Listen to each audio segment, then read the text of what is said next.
ஜிப்மர் புதுச்சேரியில் +2 முடித்த candidates BSc courses apply பண்ணுறதுக்கான ஆன்லைன் ரெஜிஸ்ட்ரேஷன் போர்ட்டல் வந்து ஓப்பன் பண்ணியிருக்காங்க. BSc courses full and full வந்து மெரிட் பேஸஸில் நீட் எக்ஸாமில் எவ்வளோ மதிப்பெண் எடுத்திருக்கிறாங்களோ அதை பேஸ் பண்ணியும் செலெக்ஷன் வந்து ரோஸ்டர் பேஸ் பண்ணியும் இருக்கும். சரிங்களா? இதற்கான டீட்டெயில் ப்ராஸ்பெக்டஸ் வந்து இப்போ வெளியிட்டிருக்காங்க ஜிப்மர் புதுச்சேரியில். 2024-25 கல்வி ஆண்டுக்கான அட்மிஷன் தான் இதன் மூலயமா நடத்துக்குது. இது வந்து கவுன்சிலிங் மூலமாக தான் வந்து செலெக்ஷன் இருக்கும். ஆன்லைனில் ரெஜிஸ்ட்ரேஷன் பண்ணுறது வந்து 3/10/2024 ஓப்பன் ஆகிடுச்சு. அப்ளை பண்ணுறதுக்கான கடைசி நாள் 24/10/2024.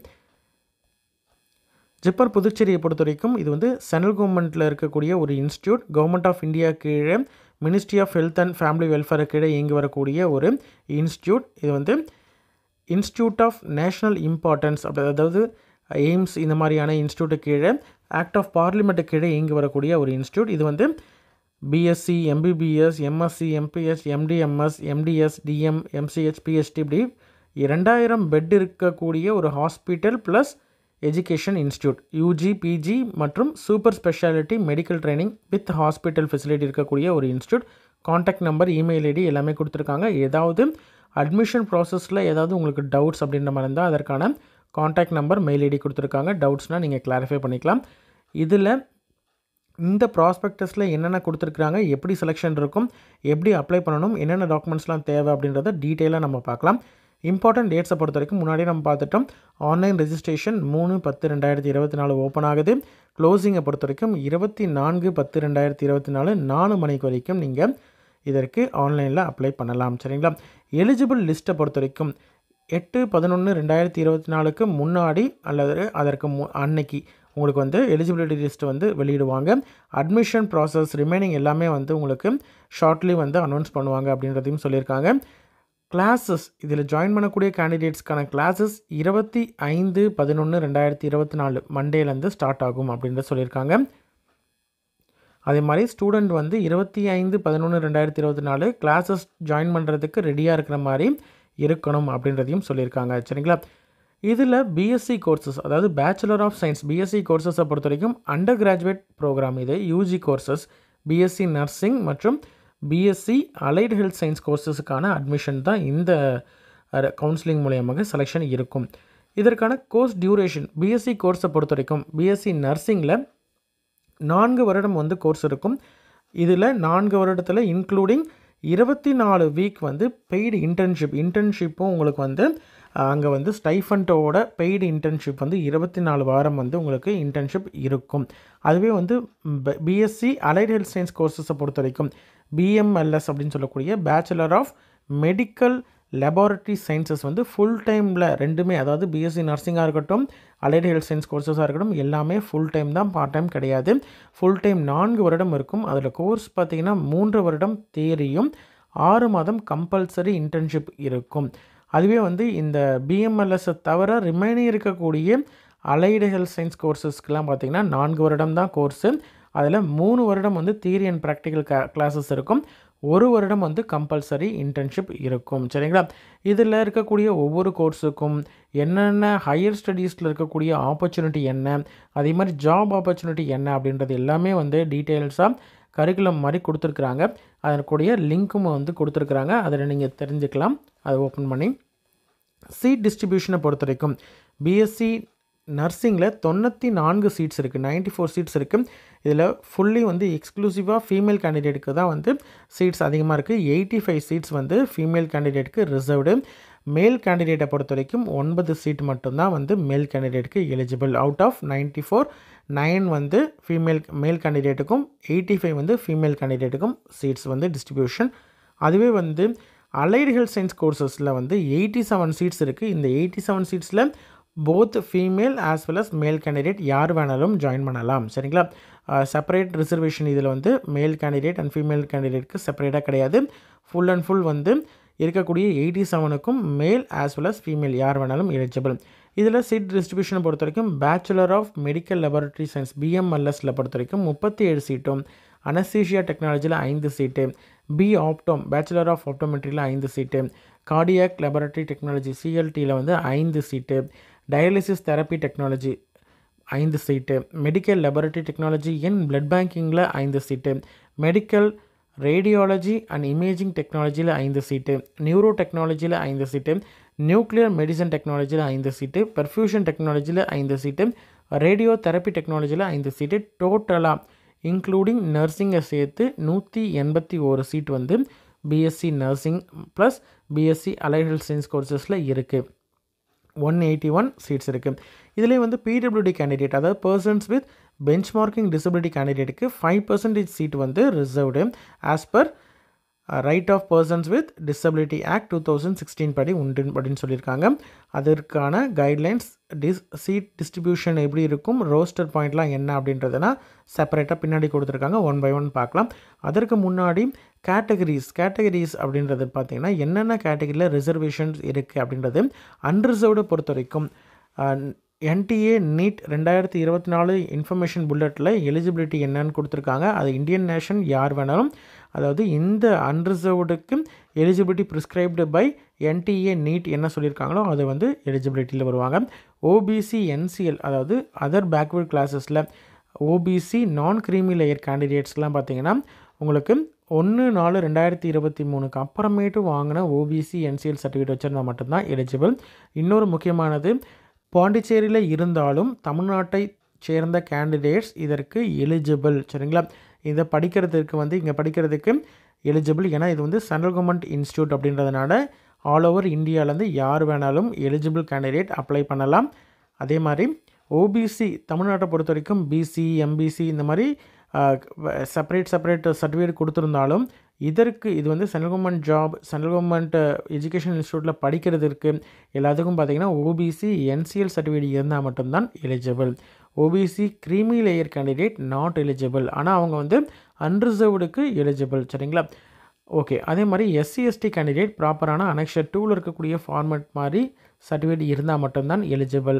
அதே மாதிரி இடபிள்யூஎஸ் கேண்டிடேட்டை பொறுத்த வரைக்கும் இன்கம் அண்ட் அசஸ் சர்டிஃபிகேட் கண்டிப்பாக வச்சுருக்கணும். அதற்கான கம்பெட்டன்ட் அத்தாரிட்டி அண்ட் ஃபார்மேட் வந்து கொடுத்துருக்குறாங்க. 1/4/2023 அப்புறம் வாங்கின சர்டிஃபிகேட்டாக இருந்தால் மட்டும்தான் எலிஜிபிள். சரிங்களா, அதே மாதிரி பிடபிள்யூடி கேண்டிடேட்டை பொறுத்த வரைக்கும் என்டிஏ அவங்க வந்து எந்தெந்த சர்டிஃபையிங் கொடுக்கக்கூடிய போர்டு கம்பெட்டன்ட் அத்தாரிட்டி யாரெல்லாம் வந்து ஆத்தரைஸ்டு அத்தாரிட்டி அப்படின்றத வந்து லிஸ்ட்டு கொடுத்துருக்காங்க. அந்த அத்தாரிட்டிக்கிட்ட வாங்கினா மட்டும், அந்த அத்தாரிட்டி கொடுக்கக்கூடிய சர்டிஃபிகேட் வச்சுருந்தா மட்டும்தான் எலிஜிபிள். இருந்தாலும் அவங்க வந்து ஜிப்மர் மெடிக்கல் போர்டு வந்து ஒரு டிசபிலிட்டியை வந்து அசஸ் பண்ணுறதுக்கு தனியாக வந்து ஒரு போர்டு வந்து ஃபார்ம் பண்ணுவாங்க அப்படின்னு சொல்லியிருக்காங்க. அந்த போர்டு வந்து அந்த மெடிக்கல் ஃபிட்னஸ், அதாவது டிசபிலிட்டி சர்டிஃபிகேட்டில் கொடுத்துருக்கிறதும் அவங்க அசஸ் பண்ணதும் கரெக்டாக இருக்குதா அப்படின்றத செக் பண்ணி பார்த்துட்டு தான் அவங்க வந்து எலிஜிபிலிட்டி வந்து கொடுப்பாங்க. அதற்கான அனெக்ஷர் 5 வந்து செப்பரேட்டாக கொடுத்துருக்காங்க. எம்சிஐ நார்ம்ஸ் படி வந்து அந்த டிசபிலிட்டி சர்டிஃபிகேட் இருக்கணும். ஆன்லைனில் அப்ளை பண்ணும்பொழுது அதை வந்து அப்லோடும் பண்ணணும் அப்படின்னு சொல்லியிருக்காங்க. புதுச்சேரி யூடி டொமிசைல், அதாவது புதுச்சேரியை சேர்ந்த கேண்டிடேட்ஸுக்கு செப்பரேட்டான ரிசர்வேஷன் கோட்டா வந்து தனியாக கொடுத்துருக்குறாங்க. அதற்கான ஃபார்மெட் வந்து செப்பரேட்டாக கொடுத்துருக்குறாங்க. சரிங்களா, அதாவது கண்டினியூஸாக வந்து பாண்டிச்சேரியில் ஒர்க், அதாவது அங்கே வந்து 5 வருடம் இருக்கக்கூடிய கேண்டிடேட், அங்கே வந்து 5 வருடம் கடைசி 5 வருடம் வந்து அங்கேயே தங்கி படித்த கேண்டிடேட் வந்து இந்த கோட்டாக்கு எலிஜிபிள்.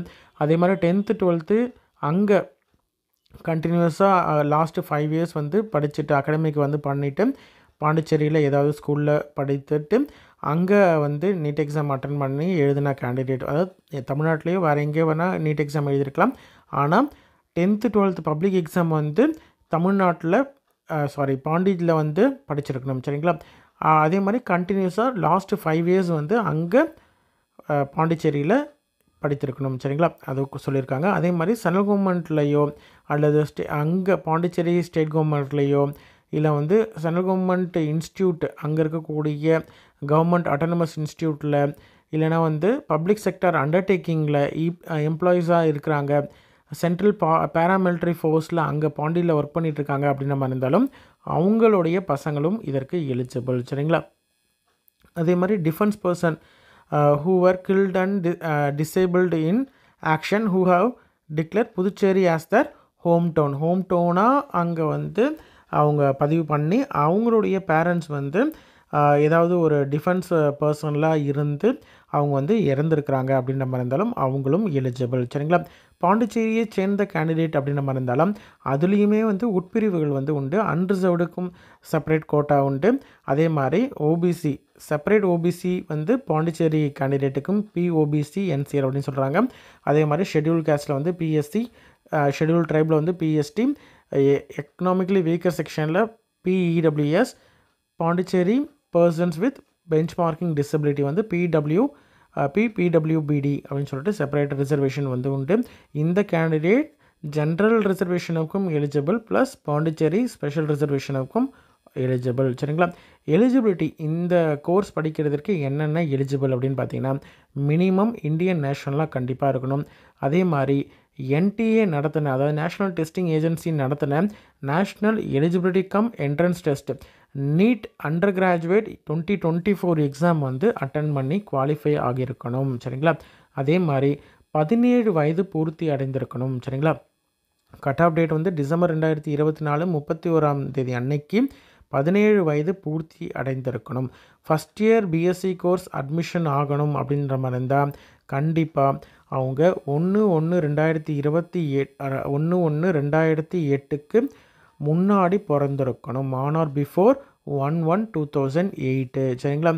ஏஜ் லிமிட்டை பொறுத்த வரைக்கும் எந்த விதமான ரிலாக்ஸேஷனும் பண்ண முடியாது. அதே மாதிரி அப்பர் ஏஜ் லிமிட்ன்றது கிடையவே கிடையாது. சரிங்களா? நீங்கள் வந்து எவ்வளோ வயது வேணால் இருக்கலாம். இந்த கோர்ஸ் படிப்பதற்கு மினிமம் ஏஜ் லிமிட் மட்டும்தான்.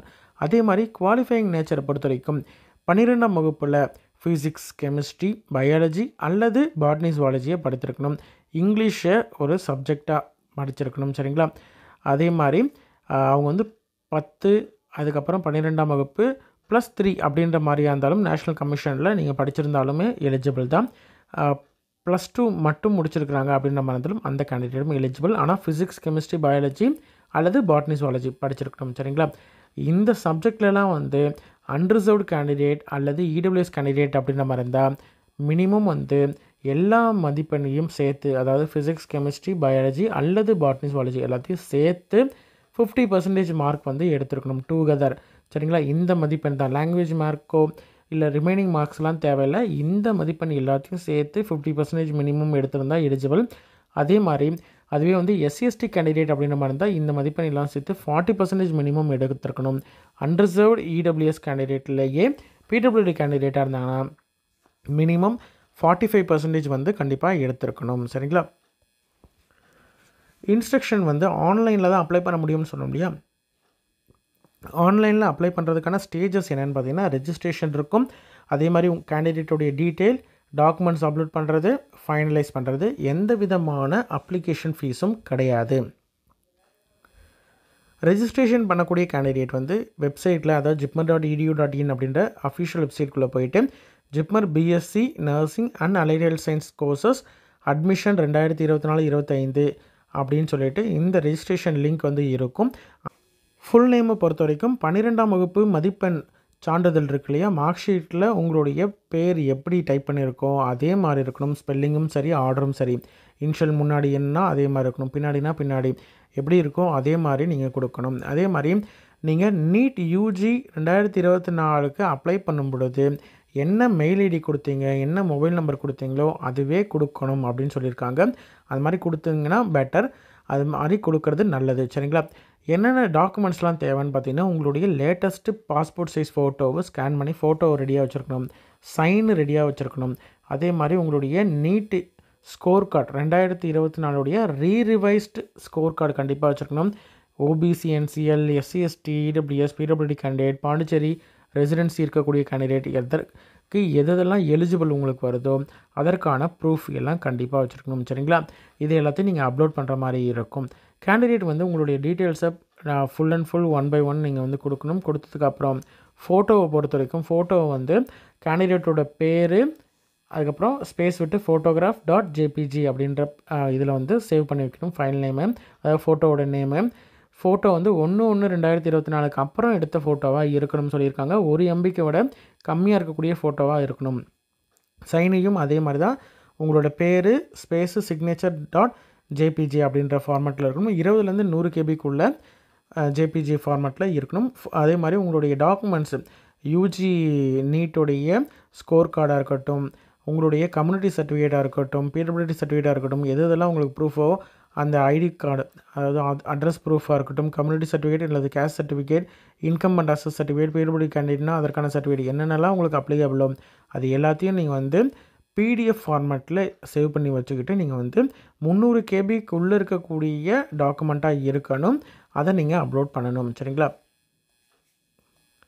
அதே மாதிரி எந்த விதமான கம்யூனிகேஷனும் உங்களுக்கு வராது. அதனால் நீங்கள் வந்து வெப்சைட்டை ரெகுலராக செக் பண்ணிகிட்டு இருக்கணும் அப்படின்றதையும் சொல்லியிருக்காங்க. கேண்டிடேட் ஒன்ஸ் நீங்கள் வந்து நீட் ஸ்கோர் இது எல்லாத்தையும் நீங்கள் அப்லோட் பண்ணி அப்ளை பண்ணதுக்கு அப்புறமேட்டு எலிஜிபிள் கேண்டிடேட்டோடைய லிஸ்ட்டு வந்து 8/11/2024 அன்னைக்கு இல்லை அதற்கு முன்னாடியே வந்து வெளியிடுவாங்க. லிஸ்ட்டை பொறுத்த வரைக்கும் அன்ரிசர்வ்டுக்கு செப்பரேட் லிஸ்ட்டு, ஓபிசிக்கு செப்பரேட் லிஸ்ட்டு, எஸ்சிக்கு செப்பரேட் லிஸ்ட்டு, எஸ்டிக்கு செப்பரேட் லிஸ்ட்டு, இடபிள்யூஎஸ்க்கு செப்பரேட் லிஸ்ட்டு, பிடபிள்யூடி கேண்டிடேட்டுக்கு செப்பரேட் லிஸ்ட்டு. இது மட்டும் இல்லாமல் பாண்டிச்சேரியை சேர்ந்த PUR candidate, Pondicherry OBC, Pondicherry SC, Pondicherry ST, Pondicherry EWS, Pondicherry PWD அப்படின்னு சொல்லிட்டு எல்லா தனித்தனி லிஸ்ட்டு வந்து தனித்தனியாக ரெடி பண்ணி அதனுடைய லிஸ்ட்டை வந்து வெளியிடுவாங்க. இது மட்டும் இல்லாமல் இண்டிவிஜுவல் கம்யூனிகேஷன் வராது. கேண்டிடேட்ஸ் ரெகுலராக வெப்சைட்டை செக் பண்ணிகிட்டு இருக்கணும். கவுன்சிலிங்கை பொறுத்த வரைக்கும் உங்களுக்கு என்றைக்கு கவுன்சிலிங், எந்த இடத்துல கவுன்சிலிங், எப்படி கவுன்சிலிங், ஆன்லைன்லையா ஆஃப்லைன்லையா அப்படின்னு சொல்லிட்டு ஃபுல் டீட்டெயிலும் வந்து உங்களுக்கு இந்த ரிசல்ட் நோட்டீஸ் வரது இல்லையா அதை கூடயே வந்து வெளியிடுவாங்க. ஒவ்வொரு ஸ்டேஜஸ்லேயும் என்னென்ன ப்ராசஸ்லாம் இருக்குது அப்படின்றத ஒவ்வொரு ஸ்டேஜஸ்லேயும் நம்ம சேனல்லையும் பப்ளிஷ் பண்ணுவோம். இது மட்டும் இல்லாமல் எப்படி அப்ளை பண்ணணும் அப்படின்ற step by step procedure video வேணும் அப்படின்ற மாதிரி இருந்தால் அதை நீங்கள் வந்து கமெண்ட்டில் மென்ஷன் பண்ணுங்கள். முடிஞ்ச வரைக்கும் அதையும் அப்லோட் பண்ண ட்ரை பண்ணுறேன். சரிங்களா? அதே மாதிரி அட்மிஷனை பொறுத்த வரைக்கும் கண்டிப்பாக நீங்கள் கவுன்சிலிங் அட்டென்ட் பண்ணக்கூடிய கேண்டிடேட் ஒரிஜினல் சர்டிஃபிகேட்ஸ் எல்லா ஒரிஜினல் சர்டிஃபிகேட்ஸும் எடுத்துகிட்டு வரணும். 3 செட்டு ஃபோட்டோ, எல்லா சர்டிஃபிகேட்டோடைய ஜெராக்ஸ் காப்பி வந்து 3 செட்டு எடுத்துகிட்டு வரணும். அதே மாதிரி 6 பாஸ்போர்ட் சைஸ் கலர் ஃபோட்டோ வந்து எடுத்துகிட்டு வரணும்னு சொல்லியிருக்காங்க. என்னென்ன டாக்குமெண்ட்ஸ்லாம் எடுத்துகிட்டு வரணும்னு பார்த்தீங்கன்னா வேலிடான ஃபோட்டோ ஐடி கார்டு, என்டிஏ உடைய அட்மிட் கார்டு, நீட் எக்ஸாம் எழுதுனீங்களே அதனுடைய hall ticket admit card, NDA உடைய ரிசல்ட்டு, அந்த ரீரிவைஸ்டு ரிசல்ட்டு, அதே மாதிரி ஜிப்மரில் அப்ளை பண்ணியிருக்கீங்களே அந்த அப்ளிகேஷன் ஃபார்ம் அப்ளை பண்ணி முடிச்சதுக்கப்புறம் அப்ளிகேஷன் ஃபார்ம் இருக்கும், அதை பிரிண்ட் அவுட் எடுத்து அதை எடுத்துகிட்டு வர சொல்லியிருக்காங்க. டேட் ஆஃப் பர்த் ப்ரூஃப் வந்து 10th மார்க் ஷீட் அல்லது பர்த் சர்டிஃபிகேட் ஏதாவது ஒன்று வச்சுருக்கணும்.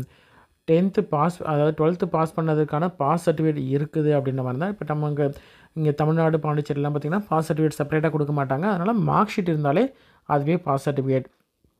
அடுத்தது மார்க் ஷீட்டு கண்டிப்பாக வேணும். கேரக்டர் கான்டாக்ட் சர்டிஃபிகேட், கோர்ஸ்கம் கான்டாக்ட் இருந்ததுன்னா அது கூட ஓகே. அதே மாதிரி ரெசிடென்சி சர்டிஃபிகேட், இது வந்து ரெசிடென்சி சர்டிஃபிகேட் வந்து ஆதார் கார்டு இருந்தாலும் அதுவே போதுமானது. இல்லை நீங்கள் பாண்டிச்சேரி சேர்ந்த கேண்டிடேட் அப்படின்ற மாதிரி தான் செப்பரேட்டான ரெசிடென்சி சர்டிஃபிகேட் இருக்கணும். அல்லது அங்கே உங்களுடைய பேரண்ட்ஸ் ஒர்க் பண்ணிட்டு இருக்காங்க அப்படின்ற மாதிரி தான் எம்ப்ளாயர் சர்டிஃபிகேட்டு, டிசி அல்லது மைக்ரேஷன் சர்டிஃபிகேட். டிசி மைக்ரேஷனை பொறுத்த வரைக்கும் 1 வாரம் வந்து டைம் கொடுப்பாங்க அப்படின்றதையும் சொல்லியிருக்காங்க, பின்னாடி சொல்லியிருக்காங்க, அதை நம்ம பார்க்கலாம். இடபிள்யூஎஸ்ஸாக இருக்கட்டும், OBC, NCL, SC, ST, PWD candidate, அந்த மாதிரி என்னென்னலாம் அப்ளிகபிளோ அதற்கான சர்டிஃபிகேட்டும் கண்டிப்பாக வச்சுருக்கணும். அதே மாதிரி தமிழ் இல்லைனா வந்து வேறு லாங்குவேஜில் சர்டிஃபிகேட் இருக்குது, ஹிந்தியில் இந்த மாதிரிலாம் இருந்தாலும் அது வந்து இங்கிலீஷ் ட்ரான்ஸ்லேஷன் வாங்கி அந்த இங்கிலீஷில் பைலிங்குவலாக இருக்குது, அதாவது 2 இங்கிலீஷ் ப்ளஸ் தமிழில் இருக்குது. உங்கள் கம்யூனிட்டி சர்டிஃபிகேட்லாம் பார்த்திங்கன்னா இங்கிலீஷ் அண்ட் தமிழ் அந்த மாதிரிலாம் இருக்கும். அந்த மாதிரி இருந்தால் பிரச்சனை கிடையாது. இங்கிலீஷில் இருக்குது அப்படின்ற மாதிரி தான் பிரச்சனை கிடையாது. ஒன்லி ஃபுல் அண்ட் ஃபுல் தமிழ்லையோ அல்லது ஃபுல் அண்ட் ஃபுல் வந்து ஹிந்தி இந்த மாதிரி அதர் லாங்குவேஜில் இருக்குது அப்படி இங்கிலீஷை தவிர அப்படின்ற மாதிரி இருந்தால் இங்கிலீஷ் ட்ரான்ஸ்லேஷன் சர்டிஃபிகேட் வந்து எடுத்துகிட்டு வரணும்னு சொல்லியிருக்காங்க. அந்த சர்டிஃபிகேட் வந்து கெசட்டட் ஆஃபீஸர் அட்டஸ்டேஷன் பண்ணியிருக்கணும்னு சொல்லியிருக்காங்க. டிசி மைக்ரேஷன் சர்டிஃபிகேட் கையில் இல்லை அப்படின்ற மாதிரி இருந்தால், ஒரிஜினல் இல்லை அப்படின்ற மாதிரி இருந்தால் கண்டிப்பாக வந்து 1 வீக் வந்து டைம் பீரியட் கொடுக்குறாங்க, கிரேஸ் பீரியட், அதுக்குள்ளே நீங்கள் வந்து சப்மிட் பண்ணணும் அப்படின்னு சொல்கிறாங்க. ஃபீஸ் ஸ்ட்ரக்சரை பொறுத்த வரைக்கும் அட்மிஷன் ஃபீஸ் வந்து 2500 ஒன் டைம் பே பண்ணணும், அதுக்கப்புறமேட்டு பே பண்ண தேவையில்லை. அதுக்கப்புறம் அகாடமிக் ஃபீ, டியூஷன் ஃபீஸ் வந்து வருடம் 1200 ஜிப்மர் ஸ்டூடெண்ட் அசோசியேஷன் ஃபீஸ் இது வந்து ஆனுவலி வந்து 1000 பே பண்ணணும். லேர்னிங் ரிசோர்ஸ் ஃபீஸ் வந்து annually 2000. Corpus fund on academic fee வந்து 60 வந்து வருடம் பே பண்ணணும். ID card one time pay பண்ணணும், அதுக்கப்புறம் கிடையாது, 150. ஸ்டூடெண்ட் இன்ஃபர்மேஷன் டீட்டெயில் இதுவும் வந்து ஆண்டுக்கு 1500. Caution deposit one time pay பண்ணணும், அதுக்கப்புறம் கிடையாது, 3000. டோட்டலாக ஃபஸ்ட் இயரில் நீங்கள் வந்து இந்த அமௌண்ட்டு 11410 பே பண்ணால் போதும். அதுக்கப்புறம் அடுத்தடுத்த ஆண்டுகள் வந்து உங்களுக்கு சில ஃபீஸ் வந்து கிடையாது. சரிங்களா? இதுதான் வந்து உங்களுக்கு ஜாயின் பண்ணும்பொழுது நீங்கள் கட்ட வேண்டிய அமௌண்ட்டு. இது மட்டும் இல்லாமல் ஹாஸ்டல் ஃபீஸ் என்ன, அதுக்கான டீட்டெயில்ஸ் என்னன்றதை பின்னாடி பார்க்கலாம். இது மட்டும்தான் உங்களுக்கு ஃபீஸே, சரிங்களா? பிஎஸ்சி நர்சிங் படிக்கிறதுக்கும் சரி, BSc allied health science courses படிக்கிறதுக்கும் சரி, இதுதான் நீங்கள் ஜாயின் பண்ணும்பொழுது அட்மிஷன் டைமில் பே பண்ணுற ஃபீஸு, சரிங்களா? இது வந்து சென்ட்ரல் கவர்மெண்ட் இன்ஸ்டியூட் அப்படின்றதுனால ஃபீஸும் சரி, கல்வியும் சரி தரமாக இருக்கும். ஃபீஸ்லாம் உங்களுக்கு ரொம்ப கம்மியாக தான் இருக்கும். ஒன்ஸ் நீங்கள் இங்கே கோர்ஸ் சக்ஸஸ்ஃபுல்லாக பண்ணிட்டீங்க, முடிச்சிட்டிங்க அப்படின்ற மாதிரி தான் மோஸ்ட்லி வந்து ஆல் ஓவர் இந்தியா எங்கே வேணால் நீங்கள் ஒர்க் பண்ணுறதுக்கான வாய்ப்புகள் இருக்குது. எங்கே வேணால் ஜாபுக்கும் கிடைக்கும். நீங்கள் நல்லபடியாக படிச்சிங்க அப்படின்ற மாதிரி இருந்தால் நல்ல ஜாப் ஆப்பர்ச்சுனிட்டி உண்டு, சரிங்களா? சென்ட்ரல் கவர்மெண்ட் இன்ஸ்டியூட் அப்படின்றதுனாலையும் 2000 பெட் இருக்கக்கூடிய ஒரு ஹாஸ்பிட்டல் அப்படின்றதுனாலையும் இங்கே நீங்கள் படித்து ட்ரைனிங் வந்து நீங்கள் அட்டன் பண்ணுறது ப்ராக்டிக்கல் நாலேஜும் சரி உங்களுக்கு நல்ல ஒரு எக்ஸ்போஷர் இருக்கும், சரிங்களா? ஃபீஸும் பார்த்திங்கன்னா உங்களுக்கு ரொம்ப ரொம்ப கம்மி. ஒன்ஸ் மார்க் அண்ட் மெரிட் இருக்குது அப்படின்ற மாதிரி இருந்தால் கண்டிப்பாக உங்களுக்கு வாய்ப்பு கிடைக்கும், சரிங்களா? ஓகே. அதே மாதிரி டாக்குமெண்ட்ஸு, ஃபீஸு இதெல்லாம் நீங்கள் வந்து ஒரே நாளில், அதாவது கவுன்சிலிங் அன்றைக்கே நீங்கள் வந்து அலாட்மெண்ட் சீட் அலாட் ஆகிடுச்சு அப்படின்ற மாதிரி இருந்தால் அன்றைக்கே நீங்கள் வந்து சப்மிட் பண்ணுற மாதிரி இருக்கும் அப்படின்றதையும் சொல்லியிருக்காங்க. அப்ளை பண்ணுறதுக்கு முன்னாடி டீட்டெயில்ஸ் எல்லாத்தையும் செக் பண்ணி பார்த்துட்டு ப்ராப்பராக அப்ளை பண்ணணும். இன்கேஸ் இன்பிட்வீனில் ஏதாவது கம்யூனிட்டி சர்டிஃபிகேட்லேயோ இல்லை நீங்கள் ப்ரொடியூஸ் பண்ண சர்டிஃபிகேட்லேயோ ஏதாவது வந்து இஷ்யூ இருக்குது அப்படின்ற மாதிரி இருந்தால் உங்களுடைய கேண்டிடேச்சர் அல்லது அட்மிஷனை வந்து கேன்சல் பண்ணிவிடுவாங்க அப்படின்றதையும் சொல்லியிருக்காங்க. அதனால் ப்ராப்பராக original and relevant documents and ஃபேக்ட்ஸ்லாம் வந்து ப்ராப்பராக கொடுக்கணும் அப்படின்னு சொல்லியிருக்காங்க. இன்பிட்வீனில் உங்களுக்கு வந்து வேறு இடத்துல அட்மிஷனோ இல்லை எனக்கு கோர்ஸ் வேணாம், வேறு எங்கேயோ நான் வந்து படிக்க போகிறேன் அப்படின்ற மாதிரி தான் சில கேண்டிடேட்ஸ்லாம் பார்த்திங்கன்னா நீட் எக்ஸாமுக்கு ப்ரிப்பேர் பண்ணிகிட்டு இருப்பாங்க நெக்ஸ்ட்டு எம்பிபிஎஸ்க்கு. அந்த மாதிரி இருக்கக்கூடிய கேண்டிடேட்லாம் பார்த்திங்கன்னா இதில் ஜாயின் பண்ணிவிட்டு இன்பிட்வீனில் போகிறாங்க அப்படின்ற மாதிரி இருந்தாலும் இல்லை ஃபேமிலி சுச்சுவேஷனால் ட்ராப் அவுட் ஆகுறாங்க அப்படின்ற மாதிரி இருந்தாலும் அவங்க மிட் ஸ்ட்ரீம் டிபார்ச்சர் வந்து பே பண்ணுற மாதிரி இருக்கும், சரிங்களா? அதாவது நடுவிலேயே வந்து கோர்ஸை டிஸ்கண்டினியூ பண்ணிட்டு போகக்கூடிய கேண்டிடேட்டுக்கு பெனால்ட்டி ஃபஸ்ட்டு இயர், அதாவது ஃபைனல் கவுன்சிலிங்குள்ளே டிஸ்கண்டினியூ பண்ணுற மாதிரி இருந்தால் 10,000 ரூபாய் பே பண்ணணும் பெனால்ட்டி. ஃபஸ்ட் இயர், அதாவது ஃபைனல் கவுன்சிலிங்க்கு அப்புறம் ஃபஸ்ட் இயர்க்குள்ளே பே போகிறாங்க அப்படின்ற மாதிரி தான் 27,000 ரூபாயும், செகண்ட் இயர்லேருந்து ஃபைனல் இயர்க்குள்ளே போகிறாங்க அப்படின்ற மாதிரி தான் 50,000 ரூபாய் வந்து 50,000 வந்து பே பண்ணுற மாதிரி இருக்கும். ஹாஸ்டல் அக்காமடேஷனை பொறுத்த வரைக்கும் பாய்ஸுக்கும் சரி கேர்ள்ஸுக்கும் சரி செப்பரேட் அக்காமடேஷன் உண்டு. ஃபஸ்ட் எடுத்தோடனே அவுட் சைட் கேண்டிடேட்ஸ்க்கு தான் வந்து கொடுப்பாங்க. ஃபஸ்ட்டு கம் ஃபஸ்ட்டு சர்வ் அந்த பேசிஸில் வார்டன் வந்து ப்ரொவைட் பண்ணுவாங்க அப்படின்னு சொல்லியிருக்காங்க. அக்காமடேஷனுடைய மேனுவல், ஹாஸ்டல் மேனுவலும் தனியாக வந்து லிங்க் கொடுத்துருக்காங்க. அதை நீங்கள் வந்து படித்து பார்த்து தெரிஞ்சுக்கலாம். அதே மாதிரி காண்டக்ட் அண்ட் டிசிப்ளினை பொறுத்த வரைக்கும் ப்ராப்பரான ஹானர் கோடு வந்து மெயின்டைன் பண்ணணும் அப்படின்னு சொல்லியிருக்காங்க. ரேகிங், யூஜிசியோடைய ரேகிங் கம்ப்ளைண்ட் நம்பர் கொடுத்துருக்காங்க. ஏதாவது கம்ப்ளைண்ட் பண்ணணும் அப்படின்ற மாதிரி இருந்தாலும் அதை கொடுக்கலாங்க. ரேகிங் வந்து ஃபுல்லி வந்து பேண்டு இன் திஸ் இன்ஸ்டியூட் அப்படின்றதையும் சொல்லியிருக்காங்க, சரிங்களா? சுப்ரீம் கோர்ட் ரூல்ஸ் படி ரேகிங் பண்ணுறாங்க அப்படின்ற மாதிரி இருந்தால் 10,000 ரூபாய் வரைக்கும் ஃபைனு, சஸ்பென்ஷன், அதே மாதிரி ஜெயில் தண்டனை வரைக்குமே வந்து உண்டு அப்படின்றதையும் சொல்லியிருக்காங்க. அதே மாதிரி உங்களுக்கு ஃபெலோஷிப்பு, ஸ்காலர்ஷிப்பு, ஃபினான்ஷியல் பெனிஃபிட்டு இந்த மாதிரியான இதெல்லாம் வந்து உங்களுக்கு ஆஸ் பர் வந்து ரூல்ஸ் படி வந்து கேண்டிடேட்டுக்கு உண்டு. ரேகிங் பண்ணக்கூடிய கேண்டிடேட்டுக்கு அவங்களுக்கு வந்து எந்த விதமான ஃபெலோஷிப், ஸ்காலர்ஷிப், ஃபினான்ஷியல் பெனிஃபிட் எதுவுமே வந்து ப்ரொவைட் பண்ண மாட்டாங்க. அது எல்லாத்தையும் வித்ஹோல்ட் பண்ணிடுவாங்க அப்படின்றதையும் சொல்லியிருக்காங்க. அதே மாதிரி லீகல் ஜுடிஸ்டிக்ஷன் புதுச்சேரி யூனியன் டெரிட்டரி இதில் தான் வந்து பண்ணணும். ஏதாவது உங்களுக்கு லீகல் இது நீங்கள் வந்து கிளைம் பண்ணுறீங்க, கம்பெனண்ட் அத்தாரிட்டி வந்து கேட்குறீங்க அப்படின்ற மாதிரி இருந்தால், லீகல் ரைட்ஸு ரிசர்வேஷன்லேயோ இல்லை பிரச்சனை ஏதாவது இருக்குது அப்படின்ற மாதிரி இருந்தால் union territory of Puducherry legal jurisdiction கீழே தான் வரும் அப்படின்னு சொல்லியிருக்காங்க. ஓபிசி கேண்டிடேட்டுக்கான ஃபார்மெட் இது தான். அதே மாதிரி எஸ்சிஎஸ்டி கேண்டிடேட்டுக்கான ஃபார்மெட் இது தான். இது வந்து இடபிள்யூஎஸ் கேண்டிடேட்டுக்கான இன்கம் அண்ட் அசஸ் சர்டிஃபிகேட். அதே மாதிரி பாண்டிச்சேரி டொமிசில் கேட்கக்கூடிய கேண்டிடேட் அப்படின்ற மாதிரி இருந்தால் அதற்கான ஃபார்மெட் கொடுத்துருக்காங்க. அதே மாதிரி பிடபிள்யூடி கேண்டிடேட்டுக்கான டிசபிலிட்டி, என்னென்ன டிசபிலிட்டிலாம் எலிஜிபிள் அப்படின்றதையும் அதற்கான நார்ம்ஸும் கொடுத்துருக்காங்க. இதான் வந்து செலெக்ஷனுக்கான ரோஸ்டர் பாயிண்ட்டு. பிஎஸ்சி கோர்ஸருடைய கவுன்சிலிங் வந்து இந்த ரோஸ்டர் பேஸ் பண்ணி தான் நடக்கும். அதாவது செப்பரேட்டாக நம்ம சொன்னோம் இல்லையா, செலெக்ஷனில் அதாவது யாரெல்லாம் எலிஜிபிள் லிஸ்ட் அப்படின்றத வந்து செப்பரேட் லிஸ்ட்டாக வந்து போடுவாங்க அப்படின்னு சொன்னோம் இல்லையா. யூஆருக்கு ஒரு லிஸ்ட்டு, ஓபிசிக்கு ஒரு லிஸ்ட்டு, பாண்டிச்சேரி யூஆருக்கு ஒரு லிஸ்ட்டு, எஸ்சிக்கு ஒரு லிஸ்ட்டு, ஓபிசி பாண்டிச்சேரி ஓபிசிக்கு இந்த மாதிரி ஒவ்வொரு லிஸ்ட்டும் இருக்கும். இப்போ ஃபஸ்ட்டு எடுத்தோடனே என்னென்னா, ஃபஸ்ட்டு இருக்கக்கூடிய யூஆரில் ஃபஸ்ட்டு யார் அப்படின்ற அந்த ரேங்க்கு கேண்டிடேட்டை கூப்பிடுவாங்க. மெரிட்டில் கவுன்சிலிங் அப்போ ஸ்டேஜில் கூப்பிட்டு அந்த கேண்டிடேட் என்ன கோர்ஸ் எடுக்கிறாங்களோ, அதாவது 181 சீட் இருக்கு இல்லையா, அதில் இருக்கக்கூடிய அந்த ஃபஸ்ட்டு சீட்டு யார் எடுக்கிறாங்களோ அவங்க எடுத்ததுக்கப்புறம் இருக்கக்கூடிய 180 பேலன்ஸ் இருக்கும் இல்லையா, இந்த சீட்டுக்கு வந்து இந்த செகண்ட் கேண்டிடேட்டை கூப்பிடுவாங்க. அவங்க வந்து எந்த சீட் எடுக்கிறாங்க, இப்போ பிஎஸ்சி நர்சிங்னா பிஎஸ்சி நர்சிங்கில் ஒரு சீட்டு போயிடும். இப்படி ஒவ்வொரு சீட்டாக வந்து இருக்கக்கூடிய 181 சீட்ஸையும் 1 by 1 வந்து ஃபில் பண்ணுவாங்க. Pondicherry UR, Pondicherry OBC, EWS இந்த மாதிரி 1 by 1, எஸ்சி எஸ்டி இந்த மாதிரி 1 by 1 ஃபில் பண்ணுவாங்க. ஃபில் பண்ணி அதுக்கப்புறமேட்டு தான் வந்து உங்களுக்கு கவுன்சிலிங் வந்து க்ளோஸ் பண்ணுவாங்க. அதுக்கப்புறம் அட்மிஷன், சர்டிஃபிகேட் வெரிஃபிகேஷன், அட்மிஷன், இது எல்லாமே ஃபீஸ் பே பண்ணுறது, இந்த மாதிரியான ஹாஸ்டல் அலாட்மெண்ட் இது மாதிரி எல்லாமே வந்து இருக்கும். சரிங்களா? Full and full merit base பண்ணியும் இந்த ரிசர்வேஷன் ரோஸ்டர் பேஸ் பண்ணியும் தான் வந்து இருக்கும். சரிங்களா? அதனால் மெரிட்டில் கரெக்டாக வந்து ஜாயின் பண்ணுறதுக்கு இது ஒரு நல்ல chance. BSc nursing, BSc allied health science courses படிக்கணும் அப்படின்ற ஆர்வம் இருக்கக்கூடிய உங்களுடைய ஃப்ரெண்ட்ஸ்லேயோ ரிலேட்டிவ்ஸ்லேயோ யாராவது இருக்காங்க அப்படின்ற மாதிரி இருந்தால் அவங்களுக்கு இந்த வீடியோவை ஷேர் பண்ணுங்கள். கண்டிப்பாக பயனுள்ளதாக இருக்கும். கண்டிப்பாக அவங்களுக்கு இதில் கிடைக்கிது அப்படின்ற மாதிரி இருந்தால் ஒரு நல்ல ஆப்பர்ச்சுனிட்டி.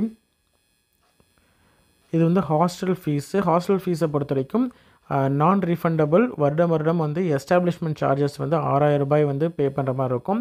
ஹாஸ்டல் காஷன் டெபாசிட் 5000 ரூபாய். இது வந்து ஒன்ஸ் நீங்கள் ஹாஸ்டல் விட்டு வெளியில் போகிறீங்க அப்படின்ற மாதிரி இருந்தால் இந்த அமௌண்ட் வந்து ரிட்டர்ன் வந்துடும். அதே மாதிரி ஹாஸ்டல் மெஸ் டெபாசிட்டை பொறுத்த வரைக்கும் 3000 ரூபாய், இதுவுமே ரிட்டர்ன் வந்துடும். ரூம் ரெண்ட் வந்து பர் மந்த்து 500 ரூபாய் வந்து இருக்கும். ஷேரிங்கில் உங்களுக்கு வந்து பே பண்ணுற மாதிரி இருக்கும். ஷேர்டு அப்படின்ற மாதிரி இருந்தால் 500 ரூபாய், இல்லது நீங்கள் ஒரே ஆள் அப்படின்ற மாதிரி இருந்தால் ரூம் ரெண்ட் வந்து 6000 ரூபாய் வந்து இருக்கும், இன்க்ளூடிங் எலக்ட்ரிசிட்டி சார்ஜஸ். சரிங்களா? பர் மந்த்துக்கு வந்து 500 ரூபாய் ரெண்ட்டு. இது டோட்டலாக வந்து நீங்கள் என்ட்ரி, அதாவது அட்மிஷன், ஹாஸ்டல் அட்மிஷன் ஆகுறீங்க அப்படின்ற மாதிரி தான் 20000 ரூபாய் பே பண்ணுற மாதிரி இருக்கும். அடுத்தடுத்த வருடம் பார்த்திங்கன்னா உங்களுக்கு 12000 ரூபாய் அல்லது 15000 ரூபாய் இருக்கும். சரிங்களா? எஸ்டாப்ளிஷ்மெண்ட் சார்ஜ் வந்து செகண்ட் இயர்லலாம் பார்த்திங்கன்னா 6000 ரூபாய் இது இருக்கும். ரூம் ரெண்ட் வந்து சிங்கிள் அப்படின்ற மாதிரி இருந்தால், ஷேர்ட் அக்காமடேஷன் அப்படின்ற மாதிரி இருந்தால் 500 ரூபாயும், சிங்கிள் அப்படின்ற மாதிரி தான் 750 ரூபாயும் இருக்கும். உங்களுக்கு வந்து 6000 ரூபாய் பர் இயருக்கு வந்து 6000 ரூபாய், அல்லது சிங்கிள் அப்படின்ற மாதிரி தான் 9000 ருபீஸ் இருக்கும். டோட்டலாக பார்த்திங்கன்னா 12000 ரூபாய் அல்லது 15000 ரூபாய் வந்து ஹாஸ்டலுக்கு நீங்கள் பே பண்ண மாதிரி இருக்கும். காஷன் டெபாசிட், மெஸ் டெபாசிட்லாம் பார்த்திங்கன்னா ஒன்ஸ் ஹாஸ்டல் விட்டு வெளில வரீங்க அப்படின்ற மாதிரி தான் ரிட்டர்ன் கிடச்சிடும். சரிங்களா? ஹாஸ்டல் ஃபீஸ் வந்து ஒவ்வொரு வருடமும் நீங்கள் ஜாயின் பண்ணும்போது, அதாவது செகண்ட் இயர்னால் செகண்ட் இயர் ஸ்டார்டிங்லேயே வந்து நீங்கள் பே பண்ணுற மாதிரி இருக்கும். சரிங்களா? இதான் வந்து டீட்டெயில் ப்ராஸ்பெக்டஸ். எப்படி அப்ளை பண்ணணும் அப்படின்ற டீட்டெயில் வீடியோ வேணும் அப்படின்ற மாதிரி இருந்தால் நீங்கள் மென்ஷன் பண்ணுங்கள். கண்டிப்பாக வந்து அதையும் வந்து அப்லோட் பண்ணுறதுக்கு ட்ரை பண்ணுறோம். மேக்ஸிமம் உங்களுடைய ஃப்ரெண்ட்ஸ் சர்க்கிளில் யாராவது, ஃப்ரெண்ட்ஸ்லேயோ இல்லை ரிலேட்டிவ்ஸ்லேயோ யாராவது வந்து பிஎஸ்சி கோர்சஸ் படிக்கிறதுக்கு எலிஜிபிள் இல்லைனா வந்து அவங்களுக்கு இன்ட்ரெஸ்டடாக இருக்காங்க அப்படின்ற மாதிரி இருந்தால் அவங்களுக்கு இந்த வீடியோவை ஷேர் பண்ணுங்கள். நன்றி.